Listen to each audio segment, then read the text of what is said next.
Ну что, всем здороваемся.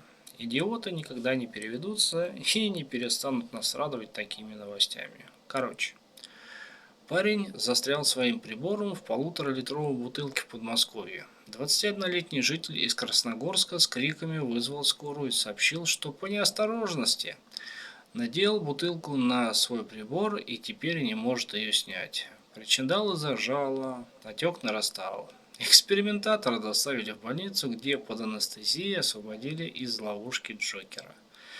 Но я даже не знаю, что тут можно сказать. Мне вспоминается только одна фраза из фильма «Девятая рота».